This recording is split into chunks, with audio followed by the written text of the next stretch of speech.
की आशा। इस जग से होए उदासा, इस जग से होए उदासा, इस जग से होए उदासा, इस जग से होए उदासा। हरि चरणन की आशा, हर मन हरि चरणन की आशा। और आसरे झूठे जग के, और आसरे जग के झूठा जान दिलासा, सब झूठा जान दिलासा। जग झूठा जग के नर झूठे, जग झूठा जग के नर झूठे। झूठा ताम भरवासा, हाँ झूठा भरवासा।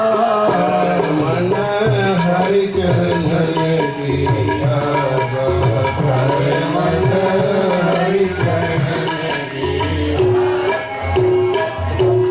जगत आसरा जिन जिन लीना, जगत आसरा जिन जिन लीना। ताहि पड़ी गल फासा, ताहि पड़ी जम भाषा। कहि प्योने शरण हरि की राम, कहि रे शरण हरि की राम, कहि प्योने शरण हरि की। जानते हो दुख नासा, कर मन हरि चरण की आशा। हर मन जानते हो दुख नासा, कर मन हरि चरण की आशा। इस जग से होए उदासा, इस जग से होए उदासा, इस जग से होए उदासा। कर मन हरि चरण की आशा। इस जग से होए उदासा, कर मन हरि चरणन की आशा। मन हरि चरणन की आशा। प्रेम से बोलो श्री राम। श्री राम। सतनाम साखी, सतनाम साखी। सतनाम साखी, सतनाम साखी। सतनाम साखी, सतनाम साखी। सतनाम साखी। सतनाम साखी। परम आदरणीय सदगुरु महाराज उनके स्वरूप में, उनके स्वरूप में बैठे हुए पूजनीय योग हमारे संत महात्मा एवं गुणीजन मंडल और सतगुरुदेव के स्वरूप में बैठी हुई सतगुरुदेव की प्यारी भागों वाली साथ संगत, प्रेम से बोलो श्री राम। श्री राम। जीवन में परमात्मा के चरणों को छोड़कर इस जीव को कहीं भी संसार में सुख मिलने वाला नहीं है। प्रेम से बोलो श्री राम। श्री राम। भगवत शरण में ही सुख है, इसके सिवा सारे संसार में कहीं सुख नहीं है। गुरु महाराज कहते हैं, कर मन हर शरणन की आशा। रे मन, तू और किसी की आशा मत कर, और किसी की तरफ देखने की जरूरत नहीं है, और किसी की तरफ जाने की जरूरत नहीं है। परमात्मा के चरणों में ही निवास कर, परमात्मा के चरणों में मन लगा, परमात्मा के चरणों को छोड़कर और कहीं भी अपने मन को मत लगा। दूसरी तरफ देखने की जरूरत नहीं है। इस जग से होए निराशा, इस जग से निराश हो जाओ, क्योंकि इससे जग में किसी का काम होने वाला नहीं है। आप संसार में जिस व्यक्ति, वस्तु, स्थान की ओर देख करके कहेंगे कि ये चीज मुझे मिले या इससे मेरा काम होगा, ये मेरे लिए आवश्यक है, ये मेरे लिए जरूरी है, आपको वहीं से धोखा मिलेगा, वो चीज आपको मिलेगी नहीं। मैं तो एक सीधी सी सरल बात जो हमारे व्यवहार में रोज होती है वैसी बताता हूं। माताएं दुकान पे कपड़ा खरीदने, साड़ी खरीदने, ड्रेस खरीदने जाती हैं। दुकानदार भी एक सजा के एक साड़ी लटका के रखता है।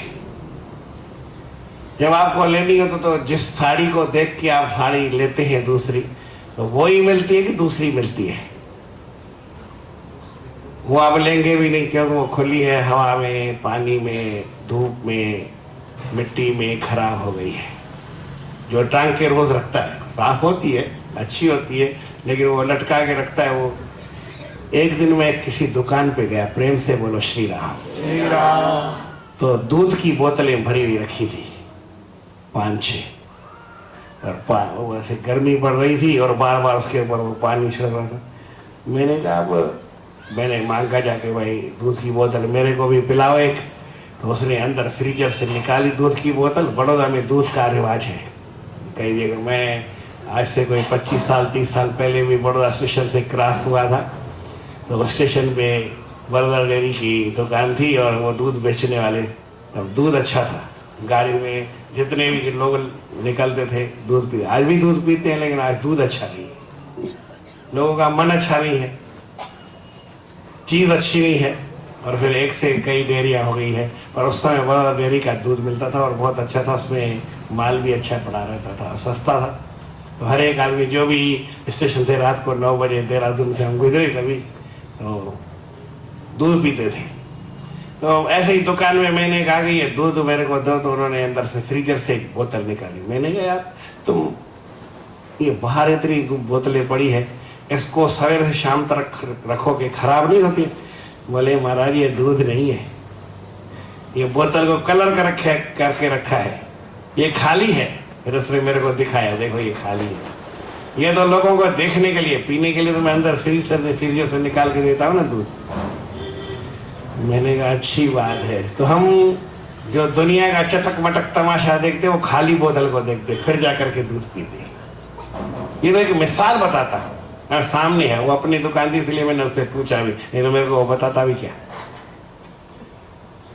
संसार की जितनी चमक को, दमक को देख करके, जितने व्यक्तियों को देख करके, जितने वस्तुओं को देख करके, जितने स्थानों को देख करके हम लुभावित होते हैं, लालायित होते हैं, उनकी चाहना करते हैं, इच्छा करते हैं कि ऐसी चीज हमारे को मिले, ये चीज हमारे को मिले, लेकिन वो नहीं मिलती है, उसकी सब्स्टिट्यूट कोई भी मिल जाती है दूसरी।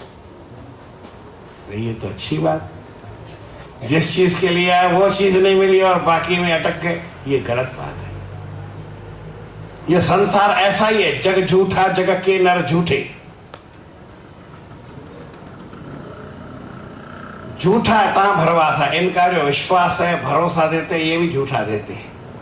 इसलिए इनकी इच्छा करने की जरूरत नहीं है। और आश्रय जेते जगे, जितने भी दुनिया के सहारे आपको दिखेंगे, आपको लगेगा ये सहारा है, ये हमारा यहां से काम हो जाएगा, लेकिन वहां से आपको कौड़ी काम होने वाला नहीं है।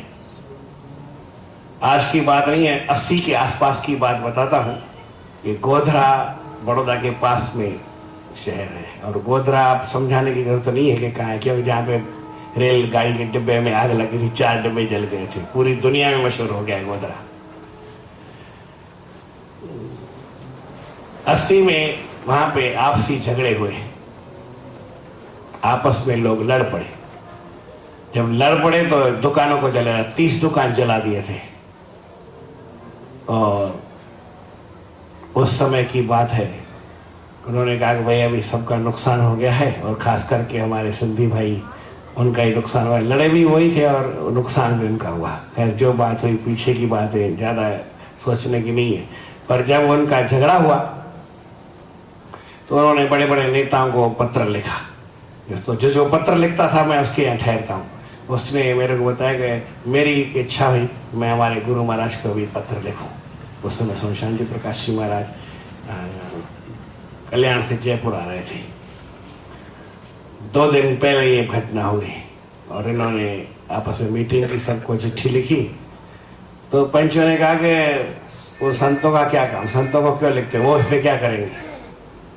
उसने कहा भाई मैं जितनी 50 चिट्ठी लिखता हूँ तो एक चिट्ठी और लिखूंगा, 51 चिट्ठी लिखूंगा। इसका खर्चा मैं देता हूं 5 रुपया, बाकी तो तुम 50 भेजते ही हो।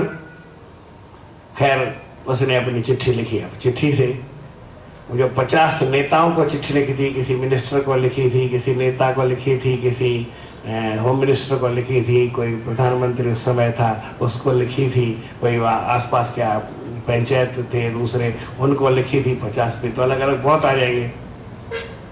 कहीं से कोई जवाब नहीं आया। लेकिन स्वामी जी की तरफ से क्या हुआ बताओ? स्वामी जी ने कहा कि अभी हम कल यहां से गुजर रहे हैं, आप स्टेशन पे सारे आकर के मिलो और वहां हम आपकी बात सुनेंगे। उनसे बात हो गई तो स्वामी जी स्टेशन पे आए तो स्वामी जी ने पहले इनको 25,000 निकाल के दिया। उस समय की उनको 30 दुकान थी। बोले इतने काम करो, दूसरा फिर उनको दूसरा सामान भी भेजा। तब जिसने चिट्ठी लिखी थी वो कहता है कि देखो तुमने 50 जगह आसरा किया, हमको मुख्यमंत्री देगा, प्रधानमंत्री भेजेगा, दूसरे नेता भेजेंगे, अमुक ट्रस्ट हैं बड़े भेजेंगे, विदेशों में बड़े नेताओं को जो भी थे, जो बड़े देखते हैं उनको आपने लिखा। कहीं से आपको 2 पैसे का, वो उस समय 10 पैसे का कार्ड आता था या 15 पैसे का पोस्ट कार्ड आता। कोई पोस्ट कार्ड तुम्हारे पास आया है? कोई जवाब आया है तुम्हारे पास? और देखो मैंने जो एक चिट्ठी लिखी उसका ये देखो जवाब, इतना पैसा भी आया है, इतना सहायता आया, इतने आदमी आए हैं। और अभी उनको फिर 30 शटर स्वामी जी ने भेजे थे, दुकान को शटर लगाते। अब वो दुकान एक भी सिंधी के पास नहीं, उन्होंने भी बेच के खत्म कर दी, क्योंकि मुफ्त की चीज का कोई कदर नहीं करता है। खैर वो बातें सारी दूर है। तो हम जितना संसार के लोगों को देखते हैं कि हमारा यहाँ से काम होगा, यहाँ से काम होगा, यहाँ से काम होगा, यहाँ से काम होगा, वो सारा जिसको हाथ पकड़ते वो छूट जाता है। जैसे मान लो कोई हम शो के लिए, सजावट के लिए फूल टांगते हैं और कोई उसको अपनी वो कड़ा समझ करके उसको लटके, तो जिसको लटकेगा वही नीचे आ जाएगा, जिसको खींचेगा वही नीचे आ जाएगा। तो ये संसार के लोग खाली देखने के लोग हैं, संसार के झूठे लोग हैं। जग झूठा जग के नर झूठे, झूठा ता भरवासा। इसलिए क्या करो, इनकी तरफ देखो नहीं। फिर एक बात समझो, किसी ने भी आज तक, आप जितने भी इतिहास खोलो, जितने भी लोगों का पढ़ो, जिसने संसार का आसरा लिया है, क्यों भाई उसका कल्याण हुआ है कि डूब मरा है? आपने 5, मैंने 5, आपने 5 पढ़ा होगा, मैंने 50 पढ़ा होगा, आपने 100 पढ़ा होगा, 200 पढ़ा होगा। जितने भी इतिहास पढ़े हैं आपने, जिसने भी संसार का सहारा लिया है, कोई भी हो, तो उसका बेड़ा पार हो गया है, संसार तर गया, संसार ने उसको आधार दिया है, उसको अच्छा करके रखा है या उसको डुबा दिया है। सीधी सी बात है। अरे इस संसार में तो जो संत महात्मा है उनको लोगों ने तपस्या में भंग करके और उनको दुख दे करके किसी को सूली पे चढ़ाया, किसी को नदी में बहाया, किसी को क्या किया, किसी को काटा, किसी को मारा। ये संसार के लोग किसी को जीने नहीं देते हैं। आपने तो सुना कि भाई यहाँ सब वो सूत्र लिखा है, जियो और जीने दो, आप भी जियो और हम भी जिए, ऐसा है कि नहीं? आपने अभी स्वामी जी ने आपको सुनाया। पर ये संसार से कामना करनी चाहिए कि जियो और जीनो। तुम जीते रहो, हमारे को मारते रहो, उसकी चिंता नहीं है, लेकिन तुम जियो, तुम खुश रहो। लेकिन उससे कोई आसरा करने वाली बात अच्छी नहीं है। किसी से भी कोई आसरा रखेगा, उम्मीद रखेगा, तो उसका उम्मीद खत्म हो जाएगी। आदमी को उम्मीदों से परे होना चाहिए, संसार के लोगों से। आप अपने पिता में, पति में, पुत्र में, भाई में, छोटे में, बड़े में, किसी में इच्छा करने की जरूरत नहीं है, किसी से कामना करने की जरूरत नहीं है, क्योंकि वहीं से, जहां से आपको इच्छा होगी, जहां जिसकी आप इच्छा करेंगे, वहीं से आपको धोखा मिलने वाला है। क्योंकि वो खाली देखने की चीज है, वो बड़ा कोई हुक्म नहीं जिसमें आप लटक सकते हैं। वो तो केवल एक टेप से चिपका हुआ फूल है, उसको खींचेगा तो वही नीचे आ जाएगा, आप भी नीचे गिर जाएंगे, आप भी डूबे, देश भी डूबे, जनता को भी ले डूबे, सबको लेके डूब जाएंगे। इसलिए जगत आसरा जिन जिन किया, जिसने भी आज तक संसार का आसरा किया, ताहे पड़ी फांसा, उसको यमराज भी दुख देता है। कितनी बड़ी बात है। संसार वाले सुख भी ना दे, आसरा भी नहीं करें, धोखा भी दें और यमराज भी मारे ऊपर से कि तुमने इनका सहारा लिया क्यों? है तो अच्छी बात नहीं, पर मैं बताता हूं, कभी कभी उल्टी बात बताने से बड़ा लाभ होता है, समझ में आ जाती है। क्योंकि मैं कथा करता हूँ, कथा के हिसाब से नहीं करता हूँ, जितनी बात समझ में आ जाए उसके हिसाब से करता हूँ। अगर कथा के हिसाब से करूंगा तो शास्त्रों की कथाएं वो नहीं आपको समझ में आएगी, नहीं मेरे को समझ में आएगी। बात वही शास्त्रों की बताऊंगा, पर उल्टे सीधे तरीके से अपनी बातों से ऐसे बताता हूं। संसार में किसी की भी इच्छा करो तो बड़ा दुख होता है। एक हमारे संत थे, वो बोलते थे कि देखो तुम बाहर जाते हो, मान लो भाई एक पिता है अपने बेटे को कह रहा, तो वो मेरे हमारे संभालने वाले संत थे, पर वो पहले गृहस्थी थे, बाद में संत बने, तो वो गृहस्थ की भाषा जानते थे। वो मुझे बोलते कि देखो बेटा तुम कहीं जाओ तो मार कर गया, क्या कहा, तो मेरे को आके सुनाना, भले कुछ भी हुआ तो मैं बैठा हूं। अगर तुम मार खा के आए तो इधर मेरे को आके बताया कि मेरे को अमुक ने मारा, तो मैं ऊपर से एक तुरम को दूसरी थप्पड़ मारूंगा। एकदम मार खा के आया है, मेरा नाम डुबा गया है, फिर मेरे को बताता है ले छटाक उसको और मार। अच्छी बात नहीं बता रहा हूं, मैंने कहा ना खराब बात है, लेकिन दुनिया की भाषा है कि आपका बच्चा कहीं जाए, अगर मार खा के और आपको बताया तो आप उसको भी मारेंगे। ऐसा करते नहीं, लेकिन उसने मेरे को कहा। और इसका उल्टा, अगर तुम किसी को मार के आते हो, किसी को धोखा देकर के आते हो और तुम्हारी जीत हो गई, आके बताया, तो मैं कहूँ शाबाश बेटा कितना पहलवान है। तो इस संसार में जो कोई आसरा किसी का लेता है तो संसार वाले तो उसको धोखा देंगे, वो मार पड़ेगी उसको, और ऊपर से भगवान भी वैसे थप्पड़ मारेगा, साले तूने ऐसा किया है। संसार का आसरा लिया और मार खा के फिर आके मेरे को बताता है और उसको नरक में गिरेगा। बात उल्टी बताता हूं, पता नहीं कैसे, मेरे को भी जोड़ना आता नहीं, ऐसे ही जोड़ दिया मैंने, पर है बात सच्ची।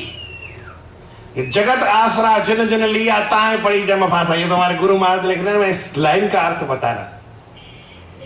तरीका थोड़ा मेरा बताने का उल्टा है कि आपने संसार का सहारा किसी ने लिया, मैंने लिया, आपने लिया, आप में से किसी ने लिया, तो पहले तो संसार में उसको धोखा मिलेगा, वो गर्त में गिरेगा। संसार वाले उसको उबारने वाले हैं नहीं, उसको धोखा देने वाले हैं, सीधी सी बात है। वो इस संसार में अपने को हार के चलेगा, मर के चलेगा, दब के चलेगा, दुखी होके चलेगा, और जब दुखी होके मर जाएगा तो क्या होगा, भगवान उसको और थप्पड़ मारेगा, यमराज, और उसको फांसी में लगाएगा। चल, संसार में तेरे को भेजा था, किसी का सहारा लेकर के सहारा तो लिया नहीं और खुद भी गिरा, चल अब और ऊपर से धक्का देगा और ऊपर से दबाएगा कि जा मर, नरक में डूब जा। इसलिए जिसने संसार का आसरा नहीं लिया है, किसी पक्के हुक को पकड़ा है कि जो गिरेगा ही नहीं। एक मैंने छत बनवाई तो उसमें मैंने एक बड़ा हुक लगवाया, मोटा सरिया, वो 4 सूत का, माना आधा इंची का सरिया होता है, लगभग वो छत में ऐसा पड़ता है, तो वो मैंने लगाया, इसका लगा।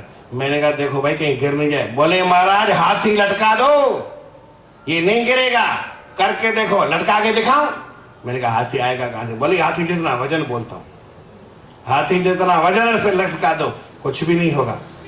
तो जिसने ऐसा पक्का सहारा लिया, वो क्या, राम की शरण, भगवान की शरण, गुरु की शरण, जिसने परमात्मा की शरण को पकड़ा, अब पहले तो वो संसार में भी नहीं डूबेगा, संसार में उसकी जीत होगी, और मर करके ऊपर जाएगा तो फिर क्या परमात्मा उसको मारेगा, नरक में डालेगा? अरे उसको शाबाशी देगा, अपने चरणों में हमेशा के लिए बिठा देगा कि बेटा तूने बहुत अच्छा काम किया, अगर तुमसे कोई गलती भी हो गई तो कोई बात नहीं, मैं तुम्हारे को पार कर दूंगा। इसलिए भगवान जबरदस्ती से सब लोगों को बड़ी आवाज से बुला करके कहते हैं कि बेटा आ जाओ, सर्वधर्मान परित्यज्य मामेकं शरणं व्रज, अहं त्वा सर्व पापेभ्यो मोक्षयिष्यामि मा शुच। मेरी शरण में आ जा, मैं तेरे को पार कर दूंगा, एक तो संसार में डूबने नहीं दूंगा, और हमेशा के लिए अपने शरण में रखूंगा, जहां पे आपको आनंद आएगा। इसलिए बोलो तो सही, हरि शरणं हरि शरणं हरि शरणं हरि शरणं हरि शरणं हरि शरणं हरि शरणं हरि शरणं हरि शरणं हरि शरणं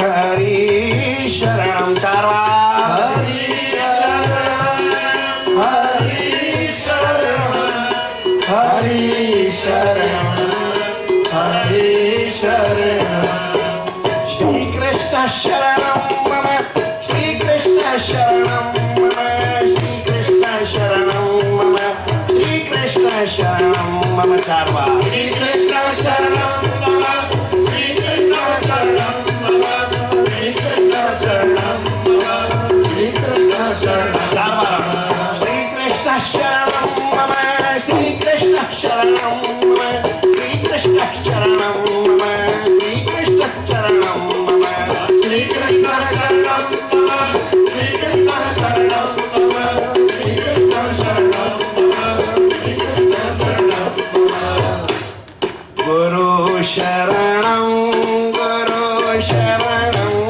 गुरु शरणं गुरु शरणं गुरु शरणं गुरु शरणं गुरु शरणं गुरु शरणं यही बात है। हमारे गुरु महाराज कहते हैं कि भाई कहे त्यों ले शरण राम की हरि की। इससे क्या होगा जानते हो? दुख नासा, आपके सारे दुख दूर हो जाएंगे, कोई दुख आपके पास बचेगा नहीं।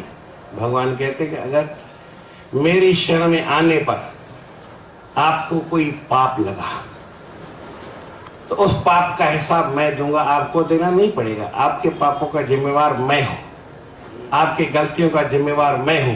बोले ऐसा कभी हो सकता है? बोले हाँ सुनो, किया है। कब किया है? पुरानी बातें बहुत है। एक बात बताता हूं, प्रेम से बोलो श्री राम। भगवान राम अयोध्या में बैठे राज्य कर रहे हैं। राज्य में बिठाने के समय तो सारे ही आए, परंतु जब सारा उत्सव समाप्त हो गया चले गए तो विभीषण ने एक नियम लगा लिया, तो मैं रोज सवेरे उठ करके भगवान का दर्शन करके और फिर जाके लंका का काम करूंगा। ये हर रामायण में बात नहीं लिखी है, अध्यात्म रामायण आनंद रामायण में बात लिखी है। किसमें लिखी है? आनंद रामायण में लिखी है। अब रोज वो आता था। कैसे आता था किसी को मालूम है? कोई बताएगा? जिस विमान में राम जी आए थे अयोध्या, जो रावण के पास विमान था जिसमें सीता को चुरा के ले गया था, उस विमान का नाम क्या था जी? पुष्पक विमान था। और उस पुष्पक विमान में रोज विभीषण चलता था, भगवान का दर्शन पूजन करके आशीर्वाद लेकर के अपने लंका में जाकर के राज कारोबार करता था। ऐसा हर एक व्यक्ति को करना चाहिए। कथाएं केवल सुनने के लिए सुना नहीं होती है, कुछ करने की बात होती है। आप अपने घर से दुकान पे जाओ तो जो घर में बड़ा है, माँ है, पिता है और कोई बड़ा हो, उससे नमस्कार करके आशीर्वाद लेकर के जाओ। आपके घर में बच्चे हैं, उनको प्यार करके, आपकी पत्नी है उससे प्रेम से मिल करके जाओ तो दुकान का धंधा ज्यादा होगा। और अपना पत्नी से थोड़ा सा झगड़ा करके और फिर जाके दुकान खोलो तो क्या होगा जी? लोग कहते महाराज धंधा ही नहीं होता है, मंदी पड़ गई है। बोले मंदी वंदी कुछ नहीं है, आपका रास्ता खराब हो गया है। आप स्त्री से झगड़ा करके जाते हैं, बच्चों से प्रेम करके नहीं जाते हैं, बच्चों का मुंह देख के नहीं जाते हैं। वो दुकान में स्कूल में पहले चल जाते, आप सोते रहते हैं। इससे मैंने पूछा आप कितने बजे उठते हैं? तो बोलता है 9 बजे। मैंने कहा आपके बच्चे हैं? बोले महाराज 3 बच्चे हैं। मैंने कहा फिर आप सवेरे मिलते हैं आपसे? बोले महाराज मैं सोया रहता हूँ, वो 7 बजे स्कूल चले जाते हैं। मेरी घरवाली उठती है, उनको चाय नाश्ता बना के देती है, बाकी मैं तो सोया ही रहता हूँ। मैंने फिर आते कितने बजे हो घर पे? बोले रात को 10 बजे आता हूँ। फिर मैंने कहा बच्चे? बोले वो तो पहले ही सो जाते हैं। मैंने कहा बच्चे को देखते हो? बोले हाँ वो सोए रहते, मैं ऊपर से देखता हूँ आकर के। मैंने कहा जैसे मुर्दे का लाश करके मुंह दिखाते हैं ना, ऐसे देखते हो बच्चों को। उन्हें बोलता खराब हूँ, मेरी भाषा खराब है, मैं समझता हूं ऐसा नहीं बोलना चाहिए मुझे, परंतु हमारा जीवन ऐसा है तो क्या करें समझाने के लिए। ऐसा कोई होता है? ये तो छोटा शहर और जिनमें ऐसा यहां नहीं है, लेकिन बड़े शहरों की हालत बहुत खराब है। अपने बच्चे का नींद में सोए हुए का मुंह देखते हैं तो क्या जरूरत पड़ी है? लेकिन बच्चे ने तो आपका मुंह नहीं देखा ना, वो भी आपको सवेरे नींद में देख के हाँ भाई बाप सो रहा है, तो आप चद्दर मुंह पे डालते तो वो भी नहीं देखता है। अगर दुकान पे जाना है तो कम से कम अपने परिवार में प्रेम होगा तो आपका दुकान में धंधे में मन लगेगा, दुकान में धंधा अच्छा होगा। तो विभीषण ऐसा ही करता था। मैं बताता हूं, एक बच्चे से मैंने पूछा कि भाई तुम स्कूल में जाते हो? बोले हाँ। मैंने कहा माँ बाप को नमस्कार करके जाते हो? बोले नहीं। मैंने कहा यार तुमको विद्या कैसे आएगी, माँ बाप का आशीर्वाद नहीं लगेगा? बोले नहीं, हाँ हाँ हाँ मैं नमस्कार करके जाता हूँ। मैंने कहा कब? बोले जब इम्तिहान होता है, परीक्षा के दिनों में माँ को भी मत्था टेकता हूँ और पिता को भी मत्था टेकता हूँ। अच्छी बात है, क्यों टेकते हो? क्या जरूरत पड़ी है? जब इतना साल भर नहीं टेका तो इम्तिहान में क्यों टेकते हो? बोले इम्तिहान में पास होना है। एक छोटे बच्चे को मालूम है कि अगर मेरे को इम्तिहान में पास होना है तो अपने माँ से अपने पिता से आशीर्वाद लेके जाना पड़ेगा। लेकिन आपको जीवन में आज धंधा नहीं कर रहा है इसलिए नमस्कार करके नहीं जाना, आज हमारे को नुकसान खाना है इसलिए नमस्कार करके नहीं जाना।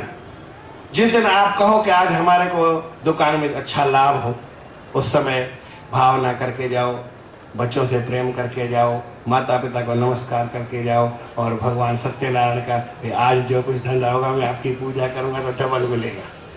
जिस दिन आपको धंधा करना हो और नहीं करना है तो सीधी बात है मेरे जैसे सो जाओ, बस बात खत्म। ये धंधा करना ही तो नमस्कार करने की जरूरत क्या है? कितनी दुनिया स्वार्थी और कितना असमझ है हमारे अंदर।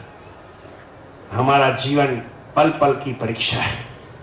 हमारा जीवन हमेशा उन्नतिमय हो, उन्नति हमारे जीवन में हो, उसके लिए एक ही काम करना है कि रोज हमको अपने बड़ों का आदर करना पड़ेगा, नमस्कार करना पड़ेगा, अन्यथा हमारा कुछ होने वाला नहीं है। प्रेम से बोलो श्री राम। मैं विभीषण की बात बता रहा था।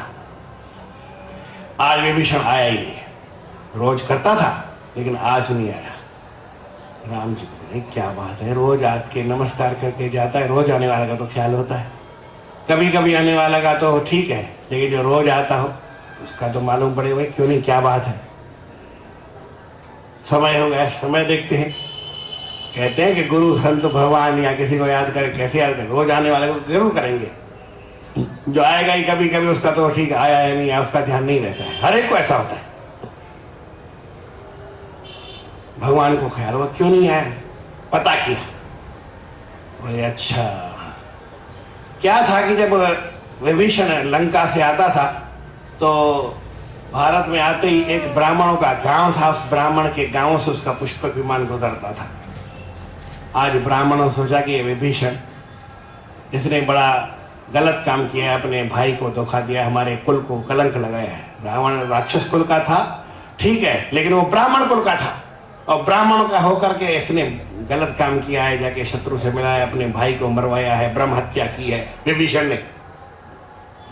हम इसको छोड़ेंगे तो उनको पकड़ करके पुष्पक विमान से उतार करके उसको मारपीट करने के मार रहे थे। तो राम जी पहुंच के बोले ब्राह्मणों में हाथ जोड़ता हूं, ये विभीषण मेरी शरण में आया हुआ है, इसकी जितनी भी गलती है, जितने भी दोष हैं, जितने भी गुनाह है, वो सब मेरे ऊपर है। आप इस विभीषण को कृपा करके छोड़ दो और इसका जो भी हिसाब किताब है वो मेरे से, आपको मारना है तो मुझे मारो, मैं आपके ऊपर हथियार नहीं चलाऊंगा, कुछ बोलूंगा नहीं, परंतु ये मेरी शरण में है। मेरे शरण में जो आता है उसका आइडिया है कि उसकी सारी बातें मैं अपने ऊपर ले लेता हूं। सक्रदेव प्रपन्नाय तवास्मि तिथे याचते अभयम सर्वभूतेभ्यो ददामि तद्व्रतम मम। मेरी ये प्रतिज्ञा कि मैं इसको अभय कर दिया मैंने इसको। अब इसकी जो भी गलती इसने किया है मैं मानता हूं, जो भी गलती की है, रावण को मारा मैंने मारा, मुझे सजा दो, पर मैं आपको हाथ जोड़ता हूं, मैं आपकी प्रार्थना करता हूं कि आप इस विभीषण को छोड़ दो। ब्राह्मणों ने देखा कि राम तुम इतने महान हो, ऐसी हालत में भी तुम हमसे लड़ते नहीं हो, हमको कहा नहीं और हमसे माफी मांगते हो, तुम्हारी ये नम्रता देख करके, मर्यादा देख करके हम तुमको भी माफ कर देते हैं और विभीषण को भी माफ करते ले जाओ। फिर विभीषण अपने काम में लगे। मेरे कहने का मतलब, आप किसी की शरण लेंगे, किसी का आसरा लेंगे, किसी के ऊपर भरोसा रखेंगे और वो सहारा टूट जाएगा। हनुमान जी जब लंका में जा रहे थे, जय ही गिर पांव दियो हनुमंता, चले उसोगा पाताल तुरंता। आप जिसके ऊपर पांव रखेंगे वो नीचे दब जाएगा। हनुमान से भी ज्यादा आप ताकत वाले हैं, आपके पापों की शक्ति भारी है। तो दुनिया के जितने आश्रयों में दम नहीं है। वो पहाड़ के समान भले ही है आश्रय आपका आधार, लेकिन आप जैसे ही पांव रखेंगे वो पाताल की ओर चला जाएगा और उसके साथ आपको भी घसीट के ले जाएगा और फिर आगे भी मार पड़ेगी। इसलिए करना क्या चाहिए, आप परमात्मा की शरण लो।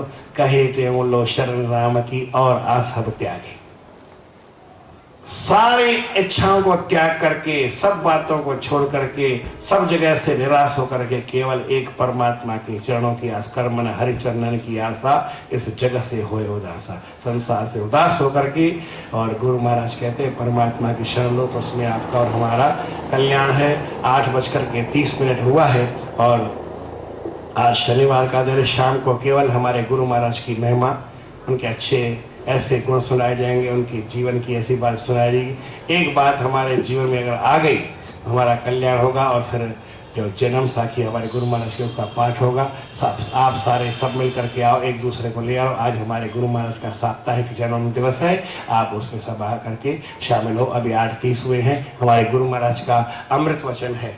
प्रभु से प्रार्थना करोगे, हे भगवान मेरे द्वारा तन मन या वाणी से किसी की दिल और हम सबको सुख पहुंचाएं, अपने जीवन का कल्याण करें। बोल श्री कृष्णचंद्र भगवान की जय।